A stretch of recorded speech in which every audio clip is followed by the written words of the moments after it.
Hello दोस्तों, कैसे हो आप सब। मेरा नाम है प्रिंस और आज के इस वीडियो में हम जानेंगे कि स्विच स्टेटमेंट क्या होता है और इसको हम कहां पर और कैसे यूज कर सकते हैं और इसको यूज करके एक छोटा सा प्रोग्राम भी बनाएंगे। तो चलिए दोस्तों, देर नहीं करते हुए चलते अपने स्क्रीन पर। तो दोस्तों आगे हम अपने स्क्रीन पर और आज हम देखेंगे स्विच केस। तो सबसे पहले हम जानते हैं ये स्विच केस हमारा यूज कहाँ होता है। तो इफ एल्स हमारा कहाँ यूज होता था, जब भी हमारे पास कोई कंडीशन आ जाता था। तो वैसे ही दोस्तों अगर हमारे पास एक से ज्यादा कंडीशन आ गया, सपोज 3-4 कंडीशन आ गया, तब हम स्विच केस का यूज करते हैं। तो आप अज्यूम करिए आप एक कैलकुलेटर का प्रोग्राम बनाए हैं और उसमें आप चाहते हैं जो भी यूजर आपका प्रोग्राम को यूज कर रहा है, अगर वो 1 प्रेस करे तो एडिशन चलेगा, अगर 2 प्रेस करे तो सब्ट्रैक्शन चलेगा, अगर 3 प्रेस करे तो मल्टीप्लिकेशन चलेगा और 4 प्रेस करे तो डिवीजन चलेगा। तो इस टाइप का प्रोग्राम में हम स्विच केस का यूज कर सकते हैं। और भी मल्टीपल प्रोग्राम में हम स्विच केस का यूज करते हैं। तो ये एक छोटा सा एग्जांपल था जिससे स्विच केस समझिए तो वहां पर हम यूज कर सकते हैं। हम स्विच 1 करेंगे और वो एडिशन वाला प्रोग्राम हमारा चलेगा। तो इस पे हम एग्जाम्पल भी देखेंगे, लेकिन एग्जाम्पल देखने से पहले हम इसका सिंटैक्स देखते हैं। देखिए दोस्तों, अब हम सिंटैक्स देखते हैं। दोस्तों आप कर्सर पर ध्यान दीजिए। कर्सर पर ध्यान देने से होता क्या है ना, ध्यान हमारा बढ़ता नहीं। न तो ऐसे वीडियो देखते देखते हम कहीं और घूम के भी आ जाते हैं, पता भी नहीं चलता है। तो इसलिए दोस्तों आपसे रिक्वेस्ट है, प्लीज आप कर्सर पर ध्यान दीजिए। हम सबसे पहले स्विच लिखेंगे, उसके बाद हम एक्सप्रेशन डालेंगे। यहां पर हम क्या डालेंगे, कोई भी कैरेक्टर या फिर इंटीजर कांस्टेंट। तो या तो आप ABCD का यूज कर सकते हैं या फिर 1 2 3 4 ऐसे आप यूज कर सकते हैं। आप यहाँ पर 1.1 1/2 ये सब का यूज नहीं कर सकते हैं। बात क्लियर है दोस्तों। उसके बाद हम कर्ली ब्रेसेस का यूज करेंगे और यहाँ पर हमारा केस लिखा हुआ रहेगा। तो सपोज आपका केस 1 चलेगा तो एडिशन रन करेगा, अगर केस 2 है तो सब्ट्रैक्शन है। और केस के बाद आप फिर कांस्टेंट दीजिएगा दोस्तों, या तो इंटीजर या फिर कैरेक्टर कांस्टेंट। यहाँ पर आपको डेसिमल वाला वैल्यू या फिर कोई और वैल्यू हम नहीं देंगे। और सपोज आपका यूजर ये केस का जो भी कांस्टेंट है ना 1 2 वो प्रेस नहीं किया, अगर कोई वो अल्टर नंबर प्रेस कर दिया, सपोज वो प्लस वाला साइन प्रेस कर दिया, या फिर ऐसा की प्रेस कर दिया जो आप मेंशन ही नहीं कि यहाँ पर कांस्टेंट में आप डाले ही नहीं थे, तो हमारा डिफॉल्ट रन करेगा। अगर कोई केस नहीं रन किया तो डिफॉल्ट रन करेगा। और डिफॉल्ट रन किया उसके बाद डिफॉल्ट में आप जो भी प्रोग्राम लिखिएगा, सपोज डिफॉल्ट में आप डाल दिया, अगर कोई और वो प्रेस किया तो डिफॉल्ट के हेल्प से आप बाहर आ जाएंगे। तो हम बाहर भी कैसे आते हैं, ब्रेक कीवर्ड को यूज करके, उसका भी हम इसमें यूज करेंगे। अभी आपसे रिक्वेस्ट है दोस्तों, आप इसका स्क्रीनशॉट ले लीजिए या फिर इसको कॉपी में नोट कर लीजिए। ये बस सिंटैक्स है, अभी स्टार्टिंग में आप भूले नहीं, बाद में आप इसका प्रैक्टिस करने लगेंगे तो आप ऐसे भी नहीं भूलेंगे।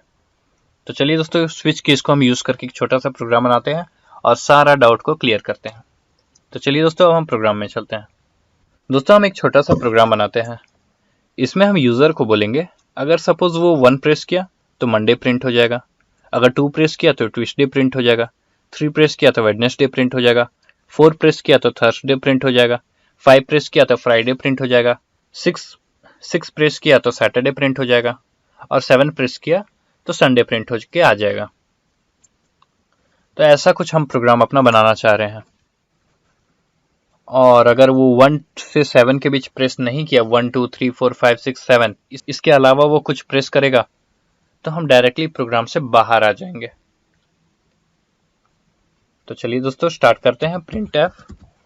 सबसे पहले हम यूजर को एक मैसेज प्रिंट कराएंगे, inter a number between 1 to 7।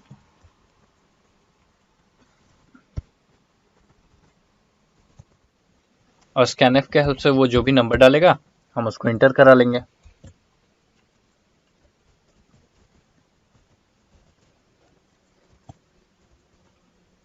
इसको हम एन में स्टोर करा लिए और यहाँ पर एन को हम डिक्लेयर कर देते हैं। सबसे पहले हम एक मैसेज प्रिंट कराएं, inter A number between 1 to 7, और स्कैनएफ के हेल्प से हम एन को स्टोर करा लिए। तो चलिए अब हम स्विच को बनाते हैं। स्विच एन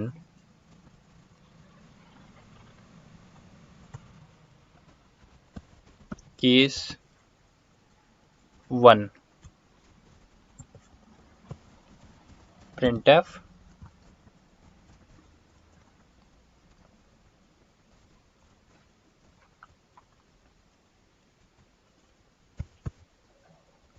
Monday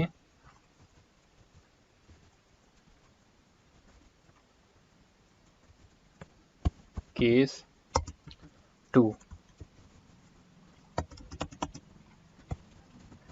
printf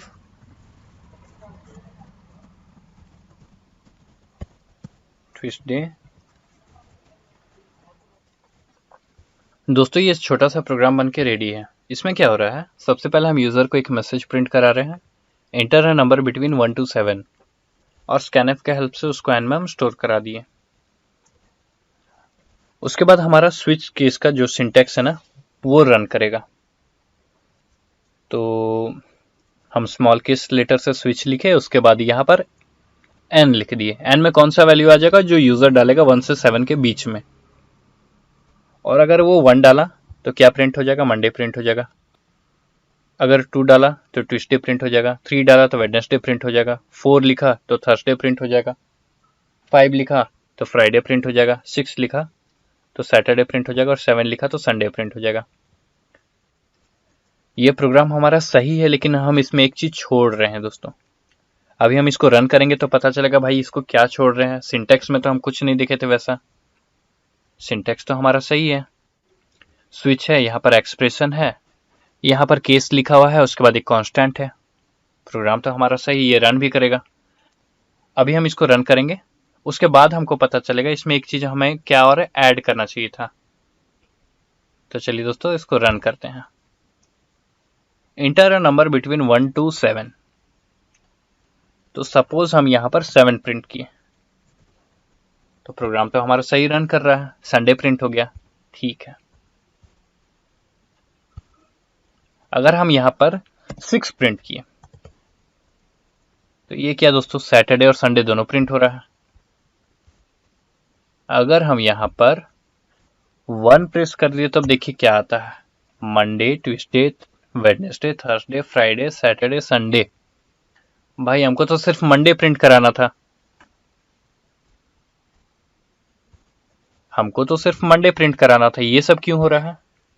ये सब इसलिए हो रहा है दोस्तों क्योंकि यहाँ पर हम ब्रेक का यूज नहीं किए। यहाँ पर हमको ब्रेक कीवर्ड का भी यूज करना है, लेकिन हमारा स्विच केस का जो सिंटैक्स है ना उसमें ये मेंशन नहीं है। आप जो नोट लिखे हैं सिंटैक्स को उसको एक बार देखिए। यहाँ पर स्विच है, एक्सप्रेशन है, फिर कर्ली ब्रेसेस के बाद केस कांस्टेंट, लेकिन ब्रेक कीवर्ड सिंटैक्स में नहीं आता है। तो यहाँ पर हमको खुद से ऐड करना होगा ब्रेक कीवर्ड को। और अब देखिए दोस्तों, अब हम ब्रेक लगा देते हैं। तो सपोज हमारा अगर केस 1 रन कर गया, मंडे प्रिंट हो गया, उसके बाद एक बार मंडे प्रिंट हो जाएगा तो हम ये प्रोग्राम ब्रेक हो जाएगा। ब्रेक हो जाने का मतलब हम डायरेक्टली लूप से बाहर आ जाएंगे।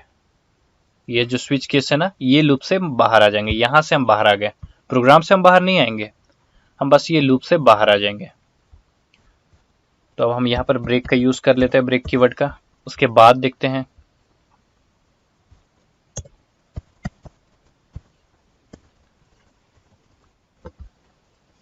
तो चलिए दोस्तों अब हम इसको रन करते हैं। अभी हम इसमें ब्रेक लगा दिए हैं,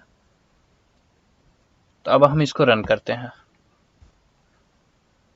inter a number between 1 to 7। हम यहाँ पर 2 प्रेस किए, ट्यूसडे। हुआ क्या दोस्तों, यहाँ पर हम 2 प्रेस किए तो एन की जगह क्या आ गया, एन में 2 आ गया। तो स्विच 2 हमारा कौन सा केस रन किया, केस 2 रन होगा। और केस 2 रन होने से क्या प्रिंट हो जाएगा दोस्तों, ट्यूसडे प्रिंट हो जाएगा। ट्यूसडे प्रिंट एक बार हो गया दोस्तों, उसके बाद नीचे क्या है, अगला लाइन ब्रेक है। ब्रेक से क्या होता है, हम डायरेक्टली लूप से बाहर आ जाते हैं। और अगर हम ब्रेक का यूज नहीं कर रहे थे तो क्या हो रहा था दोस्तों, यहाँ पर कर्सर पर ध्यान दीजिए। सपोज हम यहाँ पर केस 2 हमारा रन किया, एन की जगह सपोज 2 है, तो केस 1 तो नहीं रन करेगा, केस 2 रन करेगा। तो ये क्या होता है ना, प्रोग्राम ये लाइन बाय लाइन चलता है। तो सपोज यहां कंट्रोल आ गया, केस 2 रन हो जाएगा, ट्यूसडे प्रिंट क्या हो जाएगा, ट्यूसडे प्रिंट हो जाएगा। और यहाँ ब्रेक तो था नहीं, उसके बाद ये अगला लाइन को चलाएगा। अगला लाइन क्या है, केस 3 है, वो भी रन हो जाएगा। केस 4 है, वो भी रन हो जाएगा। केस 5 है, वो भी रन हो गया था। केस 6 वो भी रन हो गया था। मतलब हमारा सारा चीज रन कर गया था। हमारा सारा लाइन केस 2 से रन कर गया था। सपोज n की जगह 2 था, तो 2 से हमारा प्रोग्राम का लास्ट तक ये रन कर जा रहा था। अब क्या हो रहा है, अब यहाँ पर हम ब्रेक का यूज कर रहे हैं, जिससे हमको जो भी प्रिंट कराना है वो प्रिंट हो जा रहा है, और ब्रेक के हेल्प से हम लूप से बाहर आ जा रहे हैं।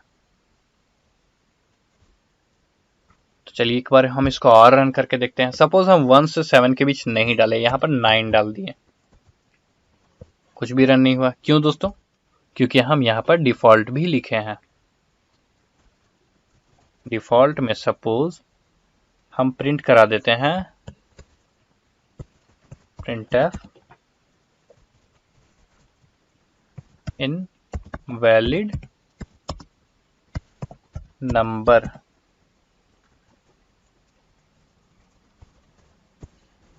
अब इसको रन करते हैं दोस्तों।